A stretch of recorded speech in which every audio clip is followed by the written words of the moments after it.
I got so much. Ready, kids? Aye, aye, Captain! I can't hear you. Aye, aye, Captain! Oh! Fucking design on right now. Break it down, bring it back, make it clap. I got 3 old thoughts, new guap, where that thing, bitches on my line, and you know. Masuk pada materi yang pertama, yaitu pengertian percampuran. Pencampuran adalah proses penggabungan beberapa bahan-bahan atau sumber yang berbeda dengan menyertakan energi di dalamnya. Beberapa zat sulit dicampur oleh karena variasi agregasi, komposisi, kimia, dan fisik. Selanjutnya, pencampuran sempurna dapat didefinisikan sebagai keadaan di mana semua sampel ditentukan mengandung komponen di dalam proporsi yang sama seperti dalam campuran keseluruhan.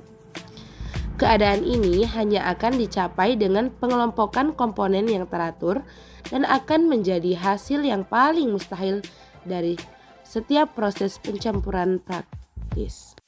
Pendekatan lain kemudian dapat dibuat, mendefinisikan campuran sempurna sebagai salah satu di mana komponen dalam sampel terjadi dalam proporsi yang peluang statistik terjadinya adalah sama dengan dispersi acak secara statistik dari komponen asli. Dispersi seperti itu merupakan yang terbaik yang dapat dilakukan proses pencampuran acak. Selanjutnya, latar belakang. Secara umum, persamaan bentuk, ukuran, dan densitas masing-masing komponen yang menyusun suatu campuran akan dapat menghasilkan suatu campuran yang lebih baik. Keseragaman produk akhir yang dihasilkan tergantung pada titik equilibrium yang tercapai antara mekanisme pencampuran yang berhubungan dengan tipe mixer, kondisi operasi, dan komponen makanan yang bersangkutan. Yang kedua adalah derajat percampuran. Ukuran partikel, bentuk, densitas dari masing-masing komponen, efisiensi pencampuran dari komponen tersebut, kecenderungan partikel untuk membentuk agregat komposisi campuran, sifat permukaan campuran, dan sifat aliran komponen peralatan percampuran digolongkan atas dasar bahan yang akan dicampur, bahan cair, tepung kering, dan pasta kental. Yang ketiga adalah percampuran partikel. Pencampuran partikel. Apabila partikel-partikel akan dicampurkan dimulai dari kelompok-kelompok yang terpisah dan berakhir dengan komponen-komponen yang tersebar secara acak dengan variasi yang diperkirakan S. Komposisi contoh dari komponen rata-rata dapat dihitung. Sebuah campuran yang terdiri dari 2 komponen terdiri dari fraksi P, komponen I, dan fraksi Q. Komponen Q dalam keadaan tidak tercampur terlihat pada seluruh contoh yang diambil. Dapat diharapkan bahwa proporsi P dari contoh berisi komponen murni.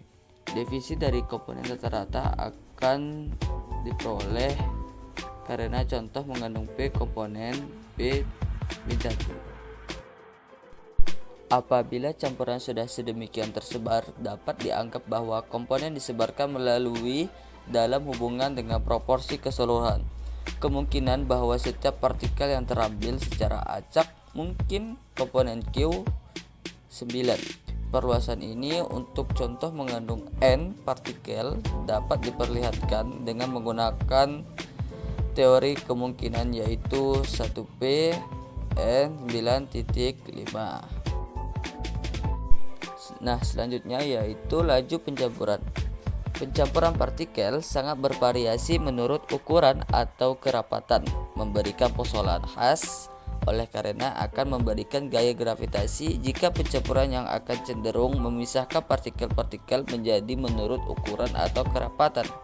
Pencampuran sebenarnya sangat sederhana apabila jumlah yang harus dicampurkan secara kasar berproporsi sama. Sebagai contoh, apabila dibutuhkan untuk menambahkan suatu hingga menjadi 50 ppm, maka tidaklah mungkin untuk melakukan pencampuran dalam suatu tahap. Metode yang mungkin dipergunakan adalah pencampuran 4 tahap. Setiap tahap berproporsi sekitar 30:1.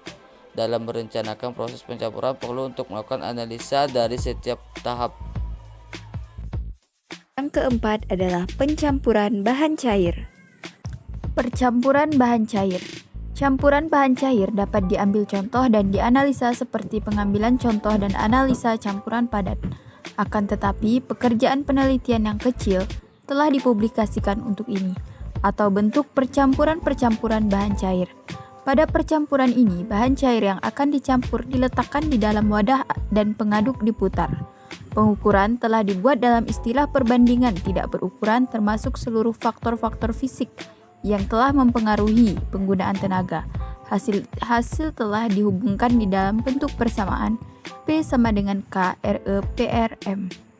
P sama dengan K RE PRM, di mana RE sama dengan D pangkat 2 N P per U, PO sama dengan PGE per D, N pangkat 3 P dan disebut bilangan power atau F, dan DN per G dan disebut bilangan void D adalah garis tengah bilangan-bilangan, N adalah jumlah putaran bilangan-bilangan atau putaran per menit, adalah kerapatan bahan cair, V adalah kekentalan bahan cair dan adalah tenaga yang dipergunakan oleh bilangan-bilangan. Yang kelima adalah pencampuran adonan dan pasta. Baiklah, di sini saya akan melanjutkan materi tentang pencampuran yang sudah dibahas oleh teman-teman saya tadi.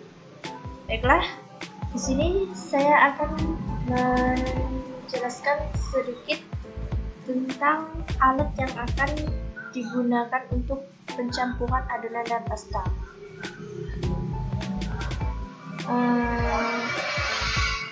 Di sini ada pencampuran adonan dan pasta. Adonan dan pasta dicampur di dalam mesin yang memiliki tenaga yang berat dan besar. Oleh karena kebutuhan tenaga yang sangat besar, maka sangatlah diinginkan agar mesin pencampur ini mempunyai efisien yang dapat diterima. Nah, mesin seperti ini mungkin membutuhkan mantel pencampur untuk menggunakan panas mungkin dengan air pendingin. Pemrosesan yang mengerjakan dua tangan berputar perlawanan arah dengan bentuk yang khusus, yang melipat dan menggunting bahan melalui pusat atau bagian dasar pencampur. Tangan yang dimaksud tersebut berbentuk sigma. Nah, tangan ini berputar dengan kecepatan yang berbeda, biasanya dengan perbandingan sekitar 3:2. Pengembangan mesin ini termasuk tipe dengan beberapa pisau berbentuk sigma sepanjang perluasan jalan, dan pisau ini diberikan satu set dan bahan mengalir terus-menerus melalui mesin ini. Prinsip yang penting pada mesin ini adalah bahwa bahan harus dipisah-pisahkan dan dibungkus dan juga dipindahkan sehingga permukaan segar tetap diperoleh sesering mungkin. Nah, dari materi yang telah disampaikan oleh teman-teman saya merangkum sedikit tentang materi pencampuran, yaitu pertama, pengerjaan pencampuran dengan pemindahan komponen-komponen relatif dalam suatu campuran di bawah pengaruh gaya gunting atau gaya memecah. Yang kedua, analisa contoh dari suatu campuran dapat dikemukakan dalam variasi komposisi.